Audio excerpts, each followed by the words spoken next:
Welcome to This Is My Story, a podcast dedicated to sharing your story and how God has helped you take next steps in your journey of faith. I'm your host, Austin Carrick, and let's dive into today's story. Thank you for joining us today as we dive into today's story. Today we are here with Sasha. Sasha, tell us a little bit about yourself, Sasha. Oh, I am a mom. I'm a part-time nurse. Okay. Yeah. Wow. How long have you been a part-time nurse for? Oh my goodness. So I have been in nursing since I was 18. 18. So 20 years. Wow. So right out of high school. Did you go straight to nursing school or? So I went to a specialized high school. They had a practical nursing program. So when I graduated, I just had to sit my boards. And then I went to college. Wow. So, yeah. Awesome. Wow. So tell us about your journey at Victory Church. Which location do you attend? And how long have you been attending at Victory Church? Oh, my goodness. So my journey with Victory started in 2011. I had some friends, the Newswangers, who were like, you have to come check out this church. So I would drive from Brooklyn, New York. And when I would come visit Sam, who is from Lancaster, we would attend service here. Wow. Yeah. But I attend the Ephrata Tribe. Love it. So in 2011, so where was Victory Church at that time?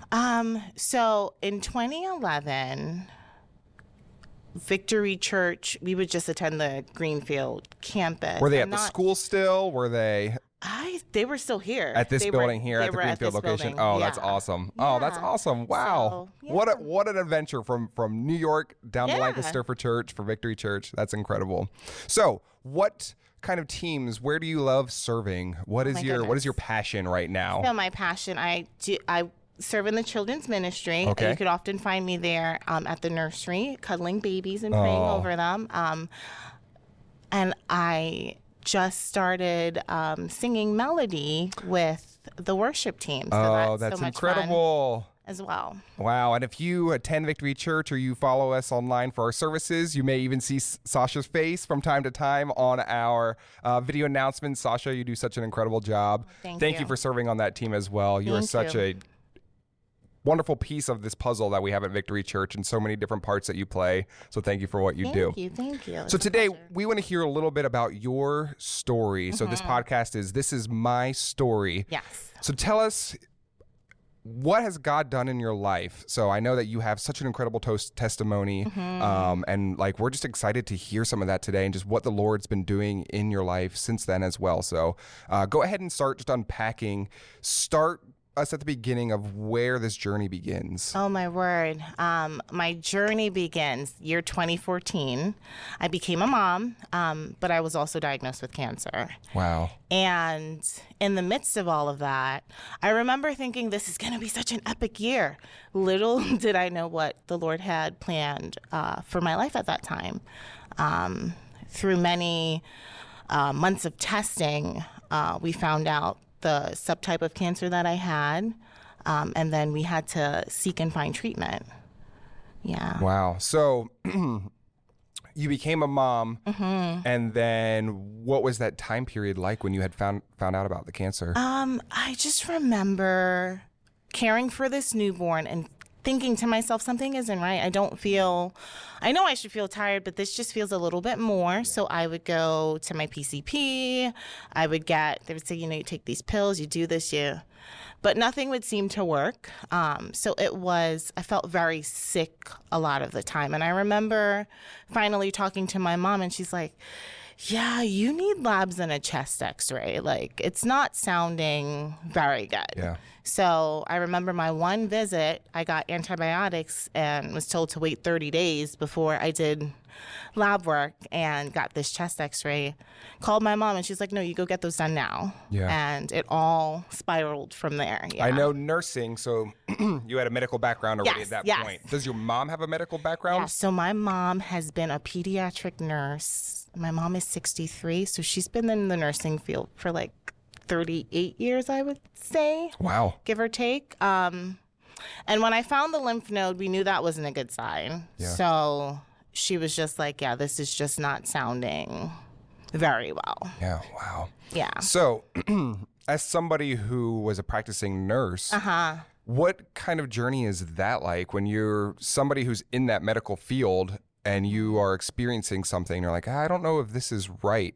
Do you, as somebody, I am not a medical professional. I am not a medical amateur. I'm not a medical rookie. I am one of those people that if I have a little bump, I'm like, WebMD, oh no, I know. oh no. Do not Google. Do not Google. Yes. I know probably a lot of listeners are in that same spot as well. So as somebody who has a medical background, like what is that experience like? Do you begin to self-diagnose yourself if there's something going on? It's like, okay, I know an enlarged lymph node could mean an infection, but I had been feeling sick for so long that I knew it wasn't a good sign.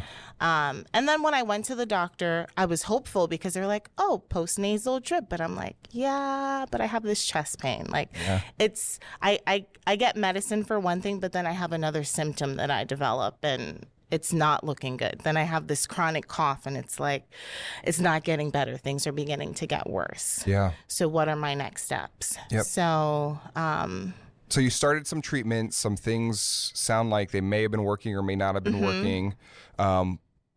What was going through your mind at that time? So you have this newborn. You're not quite sure what's going on. So finally, after we do all this testing and I get a phone call from my PCP and she's like, hey, listen, can you come in? And I'm like, well, let me see if I can get a hold of Sam. So Sam could stay home with the infant and then I could go in because I don't want to expose him to any germs that are in the office.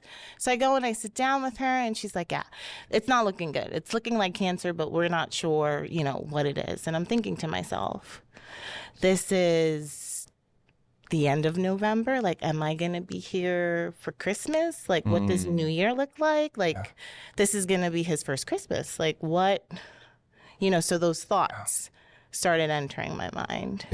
At this point in time, have you already trusted Jesus Christ as your Lord and Savior? Oh, yes, absolutely. So at that point, what were some things that people may be speaking over you, or where were some like biblical truths that you were searching for in that time of I'm very uncertain of what's going on in my body? Where were you able to find hope? Oh my goodness. I'm so thankful for my mother-in-law. Her church actually set up a box and there were scriptures in there that each of the ladies wrote. So every day I would pull out one to give myself encouragement. And I remember my first one was Jeremiah 29:11. For I know the plans I have for you, declares the Lord. And I really clung to that. I started to write that every day before treatment. There were times where I would feel down and I would repeat that verse. I remember my mother-in-law and my mom saying to me, no, you're not going to cry. We're going to speak life over this. We're going to pray over you. So I'm very thankful for that. Yeah. So this time frame you're talking about is November. What was that Christmas then like for you and your family? Oh my goodness. So Sam made sure everything on my Christmas list, anything material that I asked for, I got. And I wanted none of it. Because I'm now sick, So material possessions at that point didn't matter. My focus was on the family, if I'm going to be able to be here with them. So that Christmas, I was thankful because I was around. The Christmas Eve, I believe it was, I got a phone call from my oncologist, Dr. Fox at Paoli, because they removed a lymph node. They had to send it in for testing. And he called and he's like, listen, I think you have Hodgkin's. And I said, okay. I was like, I know the prognosis with that. So I was fine. And then shortly after, a couple days after New Year's, I got another phone call and he's like, hey, listen, it's not looking, all the slides are not matching up. And because I have a medical background, I'm like, okay, so I know that when you put your specimen under a microscope, certain things, if it doesn't look right, then something's off, right? And then we find out about NIH. They sent my specimen there. And what is NIH? Where is that? So that's the National Institutes of Health. They do like all the studies, and they have a facility in Bethesda, Maryland. Okay. So we send my slides out there, and they're like, you have something called gray zone mediastinal lymphoma. Whoa. Yeah. I'm going to try and say that 2 times fast. Greystone mediastinal lymphoma. Graystein. Say it again for me. So gray zone mediastinal lymphoma. Wow. So yeah. So what is that then? What is that? So that diagnosis? presents as Hodgkin's lymphoma and large B-cell lymphocyte lymphoma. I call that the 2-for-1 special. Okay. I do not recommend it. Yeah. Do not order it. Do not order it. Yeah. So we got. So is that a news. kind of cancer then? That is a kind of cancer. Okay. Yeah. A type of lymphoma. How is that one that's fast that moves rapidly, or is that okay? So that is fast acting, fast growing. By the time we found it, it had moved to parts of my heart and my lung. Wow. Yeah, it was a mess. So it was moving quick. It was moving quick, but God was good. Yeah. He provided, because an incorrect diagnosis would lead to incorrect treatment, and you don't want that. Yeah. So from there, when we finally knew what it was, I had, I think, a couple options. I could be treated by the oncologist in Paoli who'd never treated it before, and he would have to read their plan. So this is rare, you're saying? This is a rare diagnosis. Or he said I could go to Texas to MD Anderson Cancer Center, and I'm thinking to myself, I don't want to go there because I want to be with my family. I want to be with Xander. And how old is your son at this point? So at this point, he is 9 months old. Okay, wow. Yeah. So we do that, and then they go, oh, well, there's a clinical trial at NIH. Do you want to go check it out? And I was like, And my mom said to me, she's like, listen, call back Dr. Fox, get the information, let's go. Because at that point, I am now, it's so much information. I'm feeling slightly overwhelmed. We don't really know what this is. I don't know the prognosis. And that's something I Googled. Don't Google. Because I couldn't find anybody with that diagnosis. I get to NIH, and I am nervous. I am a ball of emotions. We walk in to admissions, and I'm thinking to myself, Lord, just show me the way.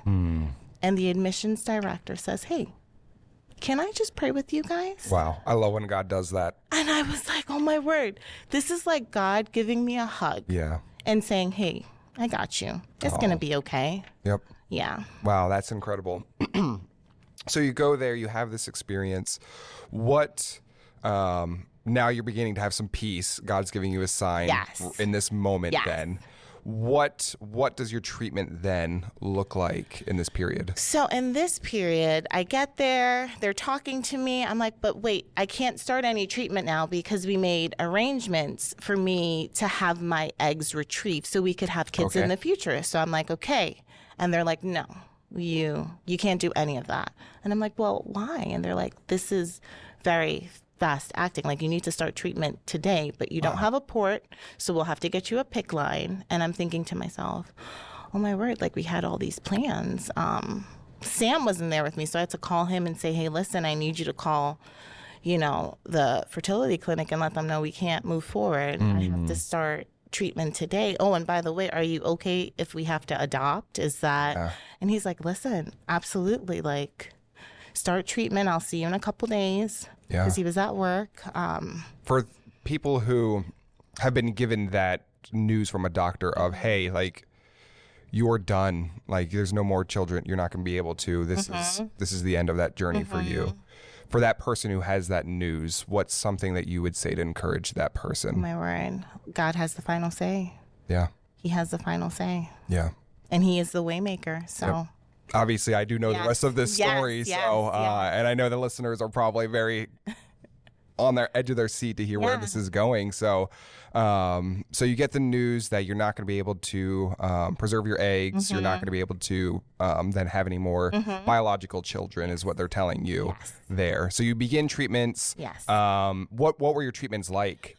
So it was a clinical trial, and every round of chemo, they would raise it a little bit higher because it's a test. They want to, they want to make sure that it's going to kill the cancer. Yeah.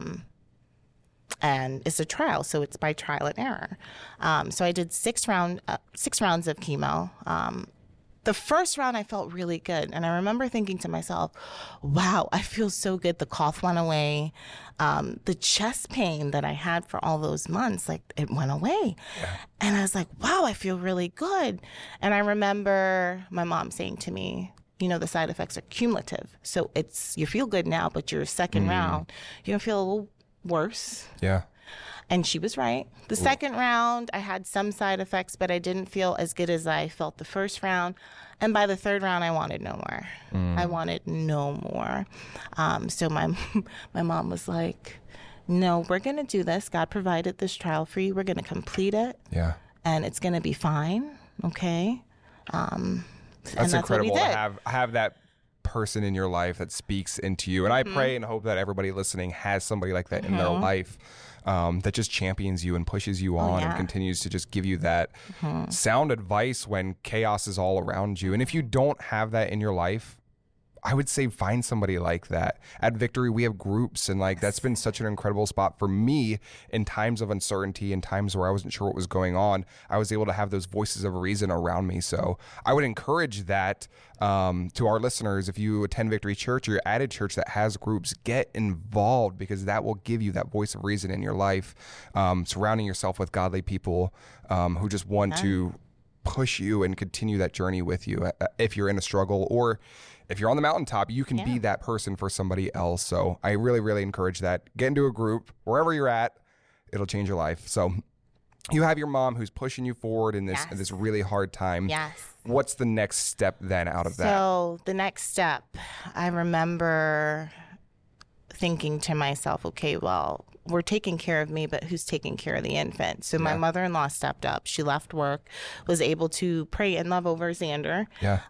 So that way I could focus on treatment and healing. Wow. So that's a lot. Yeah. Having a newborn, going through such a trial where you're like, I don't know what the future holds. Yeah, exactly. Yeah. Exactly. You're told you can't have any more kids. So we'll move the story up a little bit. So you're getting treatment. I know how the story ends. Yes. Where is that light? Where does that light begin? Right now you're in a pretty dark place where you've, again, been told no more children. You are in these later rounds of this testing and you're just beat down. You're saying, I don't want any more. Yes. When does that turning point start to begin for you? I remember my last round of chemo, getting last round of chemo, I got a phone call from Hershey Medical Center saying that they had a nursing position that they wanted me to fill. And my mind went, oh yeah, because they have great insurance. So I need good insurance, because if you've been through cancer or any medical anything, you know how expensive that gets. So I had an interview. I got the job. But still, I didn't have any, you're in remission, I was in a watch and wait period, basically. And I remember my mom being very tearful at that point because she wanted an answer. Yeah. And there was none. God said to wait, so we waited. 3 months after, we went back in July. So I finished chemo in May, had my scans, and they said, hey, listen, we think it worked. And I'm thinking to myself, praise God. Yeah. So we begin to get our lives back together. And then I go back every 3 months for a third scan. Every 3 months for another scan. And that scan, they were very concerned. They were, I'm sorry it's taking so long. We have to talk to this specialist. And I'm thinking to myself, okay. So they come back and they're like, you have a mass in your uterus. Like, we need to rush you to OB. So Sam is there with Xander, who's now a year and a half. Get rushed to OB. They do an ultrasound. Sam's looking at me, I'm looking at Sam. And I'm looking at the monitor, and I'm like, that is not a mass. I see a little flicker. That's a heartbeat. Wow. that's a heartbeat. Oh, no cancer. There's a baby. There's a baby. There's a wow. And how old is that baby today? My baby is 6. 6 years old. 6 years old. Wow. My Zoe Madison. Her name means life, battle, mighty. That's incredible. And she is 6 and in first grade. Today's her first day of school. Wow, that is awesome. Yeah. And like you said, that Jeremiah 29:11 passage, like Yes. God knew the plan he had He for your did. life. And you didn't know the journey it was going to take to get there. You didn't No. know the exile that you were going to be in that No. period of time. But he always brings us through. If we always does. stay consistent and we continue to follow him, he will bring you through. That is such an incredible story. So Sasha, let's fast forward a little bit. There you were then in remission at that point. Yeah, You yeah. were pregnant with Yes. not a tumor, a baby. Yes. And what has that been like? So after that time period, what has God been doing in your life? My goodness, can I tell you? Not only is he the way maker and the miracle worker and the promise keeper, he has provided for us. He has got us through some other trials that we've been experiencing, specifically with my son, who has epilepsy, but he has been doing so well on his meds. I just see, God's hand in every step I take and every move I make. And I'm in awe and extremely thankful for that. So where you are now, what is one encouragement, one piece you would give to somebody who might be walking through a season of life like that right now, where they're saying, I'm walking through this big trial. I don't know how many days, months, years I have left. Where do I turn? What do I do? What's one piece of encouragement you would give to that person? I would say cast all your cares on the Lord. Trust in him. Rely on him. As you mentioned, groups. There were people who just prayed over me in my darkest and loneliest moments. When I felt alone, they would uplift me in prayer. That box of scriptures that I had just fueled me every day with encouragement. So dive deep into the Bible. Get into dive the Word, deep into his Word. Yeah. Oh, that's good. Well, Sasha, it has been such a blast just getting to chat with you, getting to know you a little better. Thank you for joining us on our very first This Is My Story podcast. So thank you for being brave enough. I know I was brave enough to get here today. We are so excited about this. And thank you for all that you do for Victory Church, for your community, and just what a miracle your life is and your family is, and the testimony that you're able to just share about the goodness of God and what he's done in your life. So thank you for that. We appreciate you. We love you so much. And that is it for today's podcast. You can check out every Monday. We'll be releasing a new This Is My Story podcast through Victory Church. We love you guys. Have a blessed week. Have a good one. Thank you for joining us on this episode of This Is My Story. Hearing these incredible accounts of God's work in our lives reminds us of the enduring power of faith. If you've been moved by these stories, don't forget to subscribe on your preferred podcast platform and on YouTube. And don't forget to share the inspiration with others who might need it. This Is My Story is recorded at Victory Church in the heart of Lancaster County, Pennsylvania. You can learn more about This Is My Story and Victory Church in the show notes. Thank you for listening and be blessed.